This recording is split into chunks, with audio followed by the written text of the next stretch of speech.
আসসালামু আলাইকুম। এখনকার আন্তর্জাতিক সংবাদে আপনাদের সবাইকে স্বাগত জানাচ্ছি। চলুন প্রথমেই চলে যাচ্ছি সংবাদ শিরোনামে। ইরান নয় বরং মধ্যপ্রাচ্যকে আসলে অশান্ত করছে ইসরায়েল, বলছে রাশিয়া। পূর্ব লাদাখে সীমান্ত চুক্তি ভঙ্গ করছে চীন, আবারও সরব ভারত। ইরান আজারবাইজানকে নিয়ে এরদোগানের কবিতায় ক্ষুব্ধ ইরান। আমিরাতের মতো মরক্কোকে $100 কোটি অস্ত্র দিচ্ছে যুক্তরাষ্ট্র। ভারতীয় ভূখণ্ডে ঢুকে তৃণমূল নেতাকে কুপিয়ে খুন অভিযুক্ত বাংলাদেশি দুষ্কৃতীরা। এবং সবশেষে থাকছে আলোচনায় বসতে অমিত শাহকে পথের কাঁটা ভাবছে কৃষকরা। এই ছিল শিরোনামে, এবারে চলে যাচ্ছে বিস্তারিত সংবাদে। ইরান মধ্যপ্রাচ্যে অশান্তি সৃষ্টি করছে বলে যুক্তরাষ্ট্র ও তার মিত্ররা বারবার অভিযোগ করে আসলেও এবার তার উল্টোটা বলছে রাশিয়া। তেল আবিবে নিযুক্ত রুশ রাষ্ট্রদূত আনাতোলি ভিক্টরভ জেরুজালেম পোস্টকে দেয়া এক সাক্ষাৎকারে বলেছেন, ইরান নয় বরং মধ্যপ্রাচ্যকে আসলে অশান্ত করছে ইসরায়েল। জাতিসংঘের প্রস্তাবনা না মেনে একের পর এক ফিলিস্তিনি ভূমি জবরদখল করে ইসরায়েলি মধ্যপ্রাচ্যের শান্তি বিনষ্ট করে চলছে। এখানে ইরানের কোনো কর্মকাণ্ড মধ্যপ্রাচ্যের শান্তি বিনষ্ট করছে বলে আমরা মনে করি না।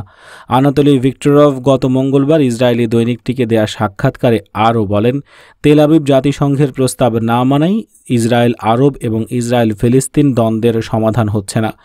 ইরানের বিরুদ্ধে ইয়েমেনের হুথি বিদ্রোহী এবং লেবাননের সশস্ত্র সংগঠন হিজবুল্লাহকে পৃষ্ঠপোষকতার দীর্ঘদিনের অভিযোগ যুক্তরাষ্ট্র ও তার মধ্যপ্রাচ্যের ঘনিষ্ঠ মিত্র ইসরায়েলের। দেশ দুটির দাবি মধ্যপ্রাচ্যের অশান্তির মূলে আছে ইরান। হুথি ও হিজবুল্লাহকে অস্ত্রসহ সামরিক সহযোগিতা দিয়ে ইরান গোটা আরবে নিজেদের কর্তৃত্ব প্রতিষ্ঠা করতে চাচ্ছে বলেও অভিযোগ করেছে ইসরায়েল। রুশ রাষ্ট্রদূত ইসরায়েলের এসব অভিযোগ প্রত্যাখ্যান করে বলেন, হিজবুল্লাহ ইসরায়েলে হামলা করছে না, বরং হিজবুল্লাহর অবস্থানে অব্যাহতভাবে হামলা চালাচ্ছে ইসরায়েল। শুধু তাই নয়, বিনা উস্কানিতে সিরিয়ায় ইরানি সেনাদের উপরও বিমান হামলা চালাচ্ছে ইসরায়েল। রুশ রাষ্ট্রদূত আনাতোলি ভিক্টরভ আরও বলেন, জাতিসংঘের কোনো স্বাধীন সার্বভৌম রাষ্ট্রের উপর এভাবে ইসরায়েলের হামলা চালানো মোটেও উচিত হচ্ছে না। পূর্ব লাদাখে চীনের তৎপরতা নিয়ে আবারও সরব হল ভারত। শুধু তাই নয়, তাদের বিরুদ্ধে দ্বিপাক্ষিক চুক্তি ভঙ্গ করার অভিযোগও তুলেছে তারা। কেন্দ্রীয় বিদেশ মন্ত্রকের মুখপাত্র জানান, গত 6 মাস ধরে প্রকৃত নিয়ন্ত্রণ রেখায় যে উত্তপ্ত পরিস্থিতির সৃষ্টি হয়েছে তা একমাত্র চীনের কারণেই হয়েছে। একতরফাভাবে নিজেদের অবস্থান বদলাচ্ছে তারা। চীনের যে ধরনের কাজ হচ্ছে তাতে দ্বিপাক্ষিক চুক্তির উপর প্রভাব পড়ছে। তিনি আরও জানান, প্রকৃত নিয়ন্ত্রণ রেখায় প্রোটোকল মেনে কাজ করছে না চীন, যার দরুন নিয়ন্ত্রণ রেখায় একটা অস্থিরতার পরিবেশ তৈরি হচ্ছে বারবার। ওই মুখপাত্র আরও বলেন, দুদেশই দ্বিপাক্ষিক চুক্তি এবং প্রোটোকল কঠোরভাবে মেনে চলবে এমনটাই স্থির হয়েছিল। কোনো দেশ একতরফাভাবে প্রকৃত নিয়ন্ত্রণ রেখায় কোনো পদক্ষেপ করতে পারবে না। অভিযোগ তারপরও দেখা যাচ্ছে প্রকৃত নিয়ন্ত্রণ রেখায় চীনের তৎপরতা বজায় রয়েছে। ওই মুখপাত্র আরও বলেন, প্রকৃত নিয়ন্ত্রণ রেখায় চুক্তি মেনে কাজ করবে বলে চীন যে বিবৃতি দিয়েছিল, আশা করছি সেই কথার সঙ্গে কাজের কোনো ফারাক রাখবে না চীন। দুদেশই কূটনৈতিক ও সেনা স্তরে সীমান্ত সমস্যা নিয়ে আলোচনা চালাচ্ছে। আশা করছি আলোচনার মাধ্যমে এই সমস্যা দ্রুত মিটবে এবং সীমান্তে স্থিতাবস্থা ফিরে আসবে। ইরানের পররাষ্ট্রমন্ত্রী মোহাম্মদ জাওয়াদ জারিফ বলেছেন, আমাদের প্রিয় আজারবাইজানকে নিয়ে কথা বলার অধিকার কারণ নেই। তিনি বাকু সফরে গিয়ে তুর্কি প্রেসিডেন্ট রিসেপ তাইয়েব এরদোগানের দেয়া এক অনাকাঙ্ক্ষিত বক্তব্যের প্রতি ইঙ্গিত করে এই মন্তব্য করেন। এরদোগানের বক্তব্য প্রত্যাখ্যান করেন জারিফ। শুক্রবার এক টুইটার বার্তায় তিনি বলেন, কেউ কি তুর্কি প্রেসিডেন্টকে এই কথা বলে দেয়নি যে তিনি যে কবিতা আবৃত্তি করেছেন তা আরাস নদীর উপর উত্তরে অবস্থিত ভূখণ্ড তার মাতৃভূমি ইরান থেকে আলাদা হয়ে যাওয়ার বেদনায় রচনা করেছিল? ইরানের পররাষ্ট্রমন্ত্রী বলেন, এরদোগান কি কথা জানেন না যে তিনি তার কবিতার মাধ্যমে প্রকান্তরে আজারবাইজানের সার্বভৌমত্বের বিরুদ্ধেই কথা বলেছেন? এরপর জারিফ লিখেছেন, আমাদের প্রিয় আজারবাইজান নিয়ে উল্টাপাল্টা মন্তব্য করার অধিকার কারো নেই। নাগোর্নো কারাবাখ অঞ্চলের নিয়ন্ত্রণ নিয়ে সাম্প্রতিক যুদ্ধে আর্মেনিয়ার হাত থেকে নিজের ভূখণ্ড পুনরুদ্ধার উপলক্ষে বৃহস্পতিবার আজারবাইজান এক উৎসব পালন করে। তুরস্কের প্রেসিডেন্ট রিসেপ তাইয়েব এরদোগান ওই উৎসবে আমন্ত্রিত অতিথি হিসেবে উপস্থিত ছিলেন। রাজধানী বাকুতে অনুষ্ঠিত এক সামরিক কুচকাওয়াজে আজারবাইজানের প্রেসিডেন্ট ইলহাম আলিয়েভের উপস্থিতিতে বক্তব্য প্রদান করেন তুর্কি প্রেসিডেন্ট। তিনি তার বক্তব্যে আজারবাইজান ও ইরানের সীমান্তবর্তী আরাস নদী নিয়ে একটি বিচ্ছিন্নতাবাদী কবিতা আবৃত্তি করেন। ওই কবিতা ইরানের আজারবাইজান প্রদেশ থেকে বিচ্ছিন্ন হয়ে যাওয়ায় আরাস নদীর উত্তর অংশে অবস্থিত বর্তমান স্বাধীন রাষ্ট্র আজারবাইজানের পক্ষ থেকে আক্ষেপ প্রকাশ করা হয়েছে। এরদোগান যে কবিতা আবৃত্তি করেছে তার একটি লাইন ছিল ঠিক এরকম: তারা আরাস নদী আলাদা করে পাথর রড দিয়ে ভরাট করেছে, আমি তোমাদের থেকে আলাদা হব না, তারা আমাদের জোর করে আলাদা করেছে।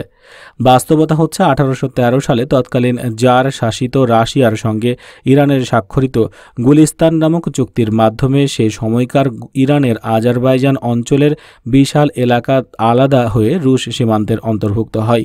প্রায় 2.5 লাখ বর্গ কিলোমিটার আয়তনের সেই আলাদা হয়ে যাওয়া অংশের একাংশ নিয়ে বর্তমান আজারবাইজান রাষ্ট্র প্রতিষ্ঠিত। পরবর্তী সময়ে এই রাষ্ট্র ওসমানীয় সাম্রাজ্যের অন্তর্ভুক্ত হয়েছিল এবং এরদোগান তার কবিতার মাধ্যমে পরোক্ষভাবে সেই যুগের প্রতি ইঙ্গিত করে ইরানের আজারবাইজান প্রদেশ নিয়ে কথা বলার চেষ্টা করেছেন। একই সঙ্গে তিনি ইরানের আজারবাইজান প্রদেশের জনগণকে বিচ্ছিন্নতাবাদের দিকে উস্কানি দিতে চেয়েছেন। প্রেসিডেন্ট এরদোগান ওসমানীয় সাম্রাজ্যকে পুনরুজ্জীবিত করার চেষ্টা চালাচ্ছেন বলে বেশ কিছুদিন ধরে অভিযোগ করা হয়েছে। ইসরায়েলের সঙ্গে সম্পর্ক স্বাভাবিকরণ চুক্তির পরপরই মরক্কোর কাছে 100 কোটি 1 বিলিয়ন মার্কিন ডলার সমমূল্যের অস্ত্র বিক্রি করতে যাচ্ছে যুক্তরাষ্ট্র। ইতিমধ্যেই দেশটির কংগ্রেসে এই সংক্রান্ত একটি নোটিশ পাঠিয়েছে ট্রাম্প প্রশাসন। বেনামি সূত্রের বরাতে শুক্রবার এই তথ্য জানিয়েছে বার্তা সংস্থা রয়টার্স। সূত্রের মতে মরক্কোকে 4টি ড্রোন এবং দূর নিয়ন্ত্রিত গোলাবারুদ দেবে যুক্তরাষ্ট্র। গত বৃহস্পতিবার মার্কিন প্রেসিডেন্ট ডোনাল্ড ট্রাম্প মরক্কো ইসরায়েলের সম্পর্ক উন্নয়ন চুক্তির প্রশংসা করার পরপরই প্রথমবারের মতো অস্ত্র বিক্রির খবর প্রকাশ করে রয়টার্স। পরে অনেকটা একই তথ্য জানায় প্রভাবশালী মার্কিন সংবাদ মাধ্যম ব্লুমবার্গও। তাদের খবর অনুসারে মরক্কোকে 4টি ড্রোন এবং লেজার নিয়ন্ত্রিত গোলাবারুদ দেওয়ার কথা যুক্তরাষ্ট্রের। কোনো দেশের কাছে অস্ত্র বিক্রির আগে কংগ্রেসের অনুমতি নিতে হয় মার্কিন প্রশাসনকে। বিষয়টি পুনর্মূল্যায়ন করে অস্ত্র বিক্রি আটকে দেওয়ার ক্ষমতা রয়েছে কংগ্রেসের। তবে মরক্কোর ক্ষেত্রে তেমন কিছু ঘটবে না বলেই মনে করা হচ্ছে। সম্প্রতি ওয়াশিংটনের মধ্যস্থতায় ইসরায়েলের সঙ্গে আরব আমিরাতের সম্পর্ক উন্নয়ন চুক্তিতেও এ ধরনের অস্ত্র বিক্রির শর্ত ছিল। চুক্তি অনুসারে মধ্যপ্রাচ্যের দেশটির কাছে 23 বিলিয়ন ডলারের আধুনিক অস্ত্র এবং গোলাবারুদ বিক্রির কথা যুক্তরাষ্ট্রের। তবে ইয়েমেন ও লিবিয়া যুদ্ধে জড়িত আমিরাতের কাছে বিপুল পরিমাণে এই সমরাস্ত্র পৌঁছালে তা বেসামরিক মানুষদের দুর্ভোগ আরও বাড়িয়ে তুলবে দাবি করে এর প্রতিবাদ জানায় আন্তর্জাতিক মানবাধিকার সংস্থাগুলো। চুক্তি বাতিলের দাবি জানায় কয়েকজন সিনেটরও। তবে চলতি সপ্তাহেই সিনেটের ভোটাভুটিতে হেরে গেছে আমিরাতের কাছে অস্ত্র বিক্রি বাতিলের সেই প্রচেষ্টা। গত বৃহস্পতিবার মার্কিন প্রেসিডেন্ট ডোনাল্ড ট্রাম্পের লোভনীয় প্রস্তাবে ইসরায়েলের সঙ্গে সম্পর্ক স্বাভাবিক করতে রাজি হয়েছে মরক্কো। ট্রাম্পের কাছে টেলিফোনে প্রস্তাব পাওয়ার পরপরই তাতে রাজি হয়ে যান মরক্কোর বাদশাহ ষষ্ঠ মোহাম্মদ। চুক্তি অনুসারে বিরোধপূর্ণ পশ্চিম সাহারা অঞ্চলের উপর মরক্কোর সার্বভৌমত্বের দাবির স্বীকৃতি দেবে যুক্তরাষ্ট্র। ওই অঞ্চলে স্বাধীনতাকামীদের সঙ্গে কয়েক দশক ধরে বিরোধ চলছে মরক্কোর।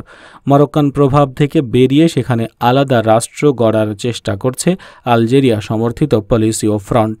আরব বিশ্বের চতুর্থ দেশ হিসেবে এবার ইসরায়েলের সঙ্গে সম্পর্ক স্বাভাবিক করছে মরক্কো। এর আগে সংযুক্ত আরব আমিরাত, বাহরাইন ও সুদান ফিলিস্তিনিদের দাবি পূরণ হওয়ার আগেই ইসরায়েলের সঙ্গে সম্পর্ক স্বাভাবিক করেছে।